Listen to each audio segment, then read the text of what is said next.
Et oui, et vous savez ce qui se passe aujourd'hui, ça se passait déjà dans l'Antiquité.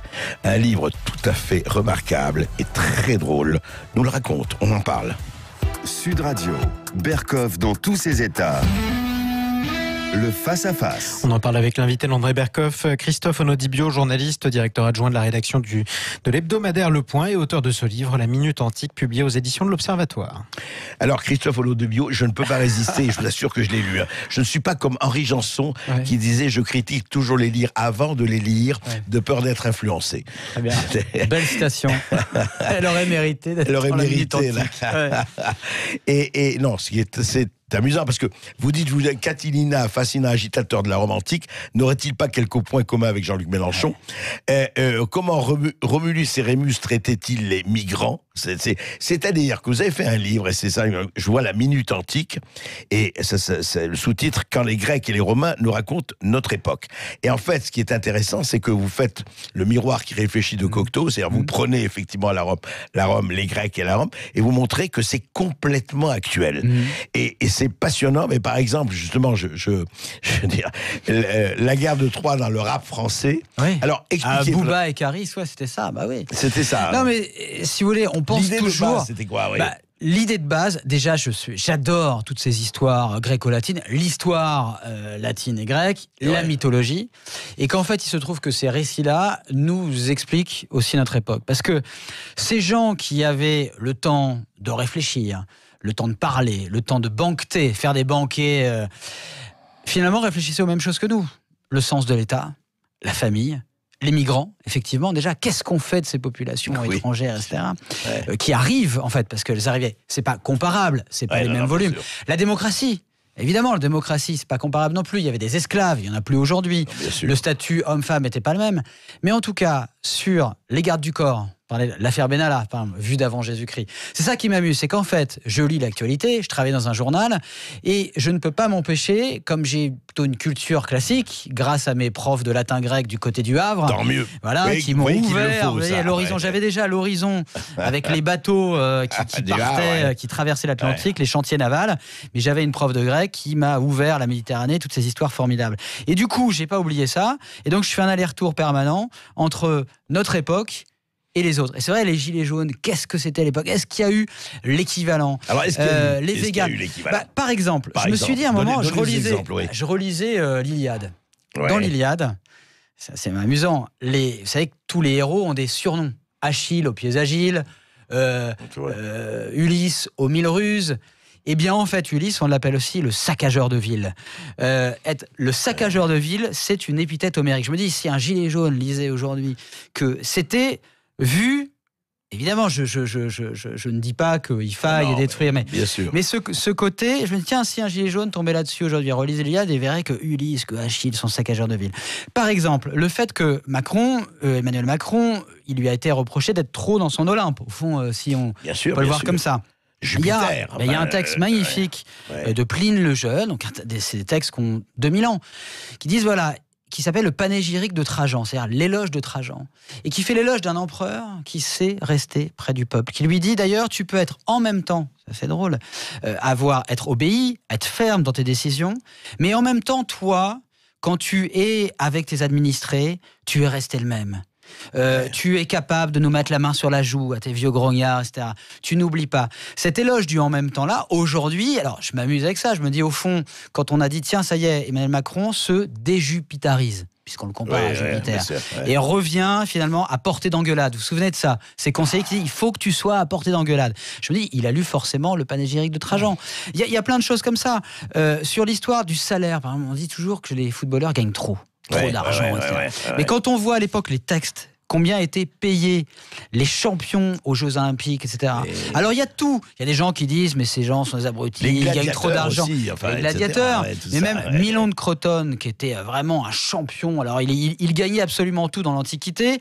Il est mort assez bêtement. Alors il y avait à la fois ceux qui se moquaient, mais ils sont payés pour leur force physique, c'est ridicule. Et puis on ouvrait quand même les murailles d'une ville à l'époque pour accueillir le vainqueur, parce qu'on considérait qu'il n'y avait plus besoin de murailles une fois que le vainqueur était là. Les artistes contemporains, en fait, on se dit aujourd'hui, ils payent des fortunes, la spéculation. Mais Jeff Koons, mais à l'époque, les sommes, ils étaient couverts d'or. Il y avait même un peintre, j'adore ça, c'est un peu parfois le drame, on découvre. En fait, la peinture romaine, on la connaît assez peu, sauf sur quelques fresques à Pompéi. Mais il y avait un peintre qui s'appelait Apelle, dont on a perdu absolument toutes les œuvres. Apelle, il peignait les grains de raisin tellement bien que les oiseaux venaient se cogner au mur en voulant becqueter les grains de raisin. En fait, il y a énormément de choses. Sur Benalla, par exemple. Voilà. Ouais. Parce que parfois, je vais dans le sens des latins grecs, parfois je m'en éloigne. L'affaire Benalla, ça m'a amusé, ça a fait un été entier, vous vous souvenez. À raison ou pas, je ne sais pas ce que vous en pensez. Mais en tout cas, moi j'analyse le fait médiatique. On parle de Benalla, garde du corps, entre guillemets, d'Emmanuel Macron, responsable de sa sécurité, gardien des secrets. À l'époque, Alexandre le Grand, si on veut faire un petit comparatif, chef d'État, chef d'Empire, avait un garde du corps confident qui s'appelait Héphaïstion. Quand Héphaïstion est mort, Alexandre a demandé à ce qu'on rende un culte, c'est-à-dire qu'il l'a à Héphaïstion, c'est-à-dire qu'il l'a élevé au rang de Dieu. Alors là, je me dis, bon, finalement, calmons-nous. Il n'a pas encore demandé à ce qu'on rende un culte. Parce que Benalla et sa statue. Donc, exactement. Donc, je m'amuse de ça. Le véganisme. On pense que c'est nouveau aujourd'hui, ce qui est végétarien, le véganisme. L'antispécisme et tout ça. L'antispécisme, quand on lit au IIe siècle après Jésus-Christ, il y a déjà des antispécistes qui disent, mais au fond, l'animal est doué de raison, comme nous. Au fond, il est proche de nous. Comment est-ce qu'on ose tuer nos semblables? Il y a des descriptions. Porphyre de Tyr, qui est un élève, parce que je m'amuse à regarder l'actualité, mais quand je cite les textes, parce que c'est un site, je les cite, et en fond, ils sont très lisibles. Qui dit, je peux quand même, parce que c'est assez amusant. Je vais vous lire quand même un texte. Déjà, il y en a un que je sais de mémoire, mais Porphyre de Tyr, philosophe néoplatonicien, dit « Seuls les fourbes et les tyrans mangent de la viande ». Manger de la viande, ça s'appelle la sarcophagie. C'est drôle d'ailleurs. Sarcophagie. Pas mal ça. Mais il y a des textes quand même qui décrivent comment on mange la viande, comment on ose tuer, le sang de la viande. Tout ça est tout à fait. Mais exactement. Exactement. Sur les impôts, je donne des pistes à Bruno Le Maire. À l'époque, en fait, seuls les riches payaient des impôts. Ça va faire plaisir à vos auditeurs, peut-être. Mais dans l'Athènes classique, seuls les riches payaient des impôts. Et c'était des impôts très directs. C'est-à-dire qu'en fait, c'était entretenir l'armée, entretenir les théâtres, entretenir les écoles. Alors c'était beaucoup d'argent, parce qu'entretenir une flotte de trirèmes, c'était énorme. Mais ce qui était génial, c'est qu'il y avait la possibilité de faire appel. C'est-à-dire que quand vous étiez, c'était vu comme un honneur, mais c'était un honneur extrêmement lourd à porter. Et déjà Aristophane, qui est alors le stand-upper de l'époque, qui fait des pièces absolument drôles. Le grand critique. Il fait parler un riche qui dit, quand même, puis si on oublie de payer, il nous tombe dessus, etc. Donc le problème avec l'argent, on l'avait déjà. Mais on avait la possibilité de dire, ah non, moi je suis pas d'accord pour payer, parce que André Berkoff est plus riche que moi. Et là, vous pouviez dire, André Berkoff, je suis plus riche que toi, ok, je vais payer, parce que je suis le plus riche. Mais vous pouvez dire, non, c'est pas vrai. Je mets en doute ça. Et là, on comparait les fortunes. Et si je vous avais accusé à tort, on faisait un échange de fortunes. C'est-à-dire que non seulement vous n'alliez pas... Mais j'allais récupérer votre argent. Vous alliez récupérer l'argent. Ça s'appelait l'antidosis, mot qu'a donné antidote. C'est quand même pas mal. Et oui, et le cheval de Troie, etc. Écoutez, c'est un livre de salubrité biblique, vraiment. Lisez-le, Christophe Onodibio. C'est une minute à chaque fois. Antique. Je prends une minute. Voilà, c'est formidable. C'est des clips et vous pouvez lire où vous voulez, commencer où vous voulez. C'est très bien. La Minute Antique, en tout cas, c'est publié aux éditions de l'Observatoire. Merci à vous, Christophe. Merci de votre accueil. Je rappelle que vous êtes journaliste, directeur adjoint de la rédaction de l'hebdomadaire Le Point. Restez bien avec nous. André Berkoff, 0826 300 300. Tous ceux qui nous ont écoutés sur Sud Radio peuvent nous appeler dès maintenant. On leur donne la parole juste après les informations. À tout de suite. Et oui, de l'Antiquité gréco-latine jusqu'aux Gilets jaunes, on n'arrête pas. Et c'est à vous, maintenant, auditeurs de Sud Radio, de parler. C'est à vous de nous appeler au 0826 300 300. Je rappelle qu'on est toujours avec notre invité, le journaliste Christophe Onodibio, auteur de ce livre La Minute Antique. C'est publié aux éditions de l'Observatoire. 0826 300 300. Donc, tout de suite, on retrouve Patricia qui nous appelle. Bonjour à vous, Patricia. Oui, bonjour, Patricia. Bonjour. Oui, j'ai trouvé fabuleux le parallèle entre l'époque grecque et aujourd'hui, sauf que je trouve qu'il y a malheureusement beaucoup plus de sacrifiés aujourd'hui et de choses dramatiques, dans le sens où c'est suicider les agriculteurs, les policiers, les directeurs d'école. Enfin, je trouve que c'est très très lourd. Oui. Et je trouve qu'effectivement le gouvernement n'est absolument pas à la hauteur, que le gouvernement je le trouve complètement décalé, comme s'il allait vers une modernité, vers un progrès, comme s'il était gardien d'un savoir que nous on ne savait pas, mais qu'on a le droit nous, par contre, de crever sur place, d'être dans la misère. Et ces pauvres gilets jaunes qui étaient géniaux, parce qu'aujourd'hui, grâce aux réseaux sociaux, ça n'existait pas au moment de la Grèce, mais il y avait beaucoup quand même de moyens de communication. Je pense que quand même, ces gilets jaunes, ce sont entre guillemets, les sacrifiés. Nous sommes tous les sacrifiés, et qu'il y a des pans entiers de choses qui appartiennent au bon sens, qui ne sont plus faites, qui sont plus écoutées. Et moi, je suis abasourdie de voir effectivement, comme on a entendu, le préfet, ce préfet qui a dit on n'est pas du même côté. Voilà. Nous ne sommes pas du même camp, madame. Oui. Bon, c'est grave, parce qu'il y a une véritable misère. Dans les porte-monnaies, mais aussi un désespoir, un véritable désespoir quand on voit les suicides. Le taux de suicide est énorme. Ouais. Je voudrais quand même que M. Macron entende, quoi, parce que même si il est jeune, il est beau, il est intelligent, il ressemble un peu à Bonaparte, il faudrait que quand même qu'il réagisse et qu'il montre de l'humanité. Et c'est vrai que les chiffres, on nous met toujours les chiffres devant, mais on ne vit pas avec des Oui, avec des chiffres. On ne vit pas avec une courbe de croissance. Voilà, et ensuite, quand on dit qu'il n'y a pas d'argent, c'est pas vrai. Il y a de l'argent. Quand on veut, on peut. Il n'y a pas de véritable décision politique. Quand on veut changer les choses. Alors justement, Christophe Olodibio, est-ce qu'on est dans la même situation? Est-ce qu'il y avait une égale misère, etc. Est-ce qu'il y avait des frustrations de l'époque? Évidemment, comparaison n'est pas raison. On ne peut pas comparer. Des frustrations toujours, mais en tout cas, la démocratie grecque, c'est pas du tout comparable avec celle que nous voyons aujourd'hui. Je rappelle juste que seuls avaient le droit de délibérer, par exemple de voter les citoyens, et qu'en fait il y avait à peu près, on estime, à 30 à 50% de la population étaient des esclaves. Alors les esclaves n'avaient aucun droit, étaient la propriété d'autres hommes.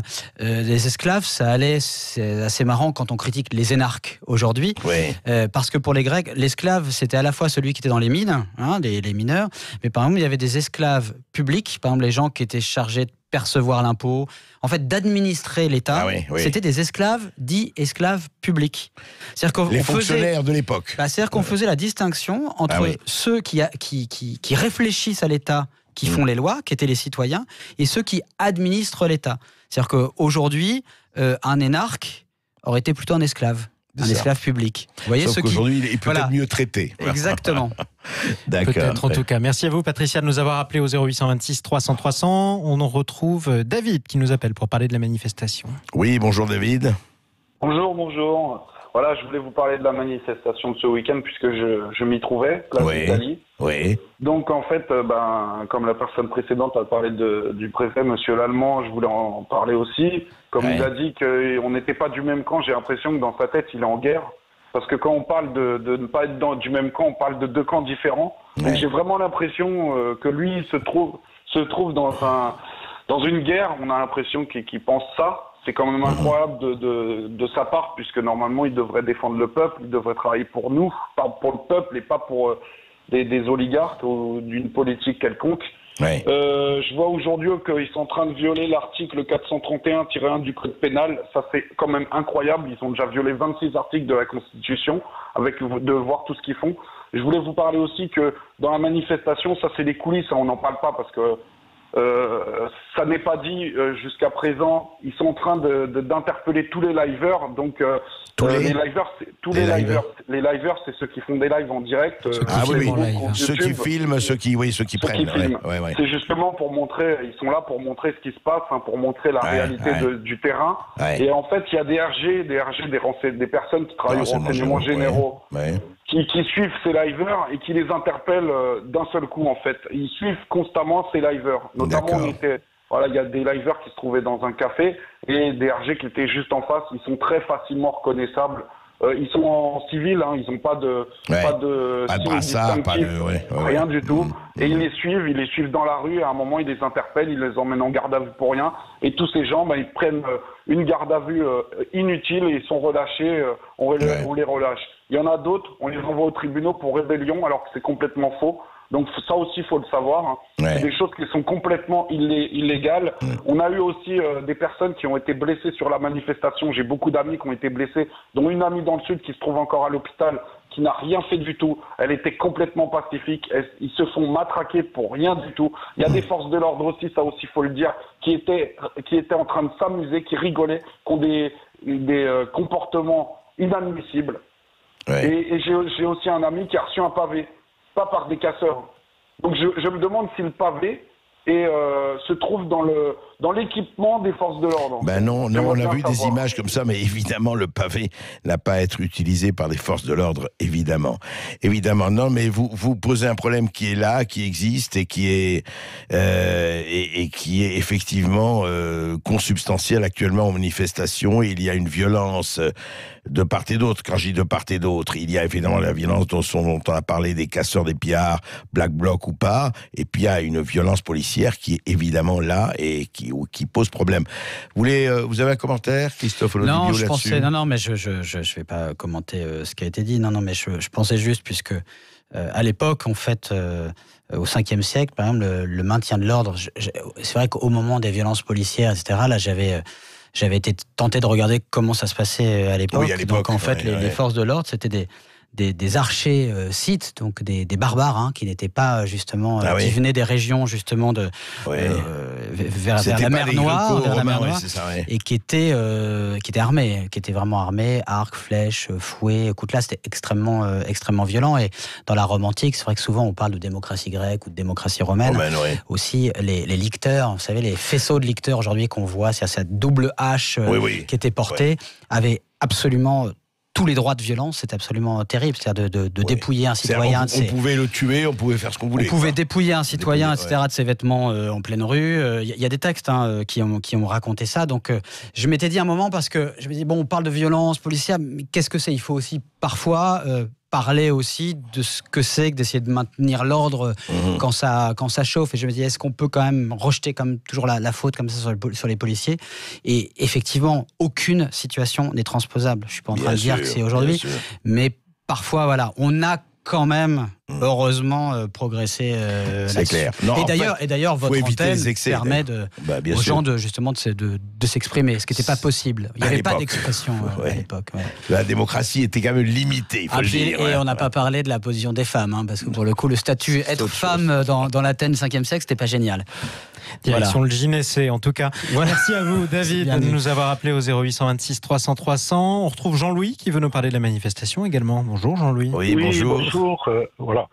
Oui, moi, ce que je voulais dire, moi, j'étais pas à la manifestation, mais j'ai pas manifesté non plus. Mais par contre, j'ai regardé la télévision, BFM notamment, en fait, une chaîne d'information que j'apprécie pas forcément, mais en fait, ils montrent toujours la même chose. Ils aiment bien montrer la violence. Par contre, c'est par rapport à l'organisation, pas l'organisation de la manifestation, mais comment a été géré le service d'ordre. Voilà, pour moi, le service d'ordre, enfin, le préfet, pour moi, ils sont un peu, quelque part un peu responsable de la violence qui s'est passée, parce que enfermer les gens à la place d'Italie pour les empêcher... C'est ce qu'a décrit Didier Maisto et ceux qui étaient là à l'époque, avant-hier. Voilà, exactement. Donc, moi, quelque part, Et pour parler des Black Blocs ou des casseurs, qu'on met un peu dans le même sac un peu tout le monde, moi, je pense que ça rend plutôt service à l'État, au gouvernement. Et en plus, ce sont des alliés objectifs, on va dire. Moi, je n'ai pas peur des mots. Ce sont des alliés objectifs du Front National ou du Rassemblement National, si vous voulez, parce que c'est le Front National qui profite de ces violences-là, alors que les gilets jaunes, la plupart, la majorité, ce ne sont pas des gens violents, quoi. Ils viennent pour manifester leur mécontentement. Ça, c'est un droit fondamental en démocratie. Et Et le pouvoir actuel, ils sont en train de bafouer ce droit de manifester. Et le préfet de police et toutes les autorités policières, voilà. Non, mais vous savez, tout pouvoir Jean-Louis, en fait, ils cherchent toujours à dire que ceux qui sont contre eux, ce sont des casseurs, ce sont des voyous. Ça a toujours été, hélas, l'un des, je dirais, du caractéristique du pouvoir, c'est de dire, ah, mais si vous êtes contre nous, c'est que vous êtes pour la violence, pour le renversement du système, etc., etc. Malheureusement, c'est pas très nouveau. Et ce qui est terrible, c'est que c'est un dialogue de sourds et il faudrait arrêter, effectivement, cette surdité réciproque. Je ne sais pas si elle existait dans la Rome antique, mais effectivement, on l'avait. À l'époque, d'ailleurs, ils avaient ni Internet, ni journaux, ni tout cela. Oui, mais ils se méfiaient énormément de ce qu'ils appelaient la rumeur publique, la fama, F-A-M-A, la renommée. Et dans les plus vieux textes, et elle est décrite comme une femme avec plein d'yeux, plein de bouches pour répandre justement la parole, et elle grandit des faussetés qu'elle répand. Donc vous voyez, c'était Twitter avant l'heure. Méfiez-vous, il y a des bonnes choses sur Twitter parfois, de la fama. Méfiez-vous de la fama. Voilà. Attendez, on va nous accuser de sexisme, attention. Ah non, la fama, oui, c'est vrai que c'est une femme. Elle est c'est la même femme. Racine qu'infamie, en tout cas. Exactement. C'est pas tout à fait la même chose. Merci à vous, en tout cas, Christophe Onodibio, d'être intervenu sur Sud Radio, journaliste, directeur adjoint de la rédaction du Point, auteur de ce livre passionnant, donc La Minute Antique, c'est publié aux éditions de l'Observatoire. Le Tribun de la Plèbe revient demain sur Sud Radio. Merci André Berkoff. À demain à midi dans tous vos états, comme chaque jour. La journée continue à l'écoute de Sud Radio avec